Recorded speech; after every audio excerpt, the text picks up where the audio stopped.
There lived one boy. His father died when he was only 6, so his mother went to work for a factory.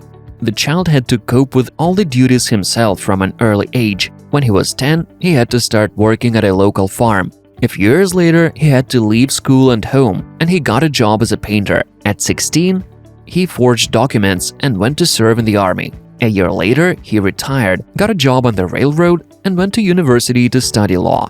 Unfortunately, he ruined his career due to being involved in a fight. He was forced to return to his mother and start working for an insurance company. However, after some time he was fired. Then he founded a ferryboat company. He also wanted to start making light bulbs and invested all his money, but his business failed. Despite all the difficulties, the guy did not give up. He got a job selling tires, but soon the company closed.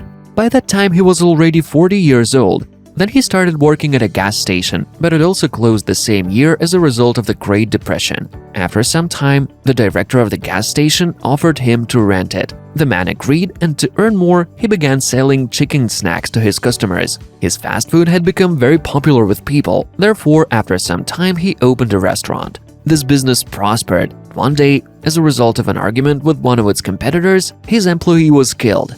After 4 years, he bought a motel that was next to his restaurant to increase income. But the motel burned down. But the man did not give up again. He built another motel with a large restaurant on the first floor.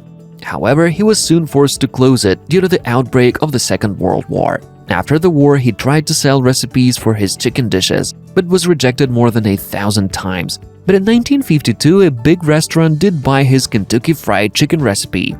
So other restaurant owners began to franchise recipes. However, he had to sell his own restaurant. This man had only a few savings left and a small social payment. Then he decided to develop his franchise. At that time, he was already 75 years old. After years of failure, Colonel Sanders finally succeeded. KFC became the first restaurant chain not only in America but also abroad. At the age of 90, the Colonel died, having opened more than 6,000 restaurants in 48 countries of the world. This story teaches us to never give up despite all the setbacks and difficulties, because perseverance and hard work will definitely bring you to success, no matter how old you are.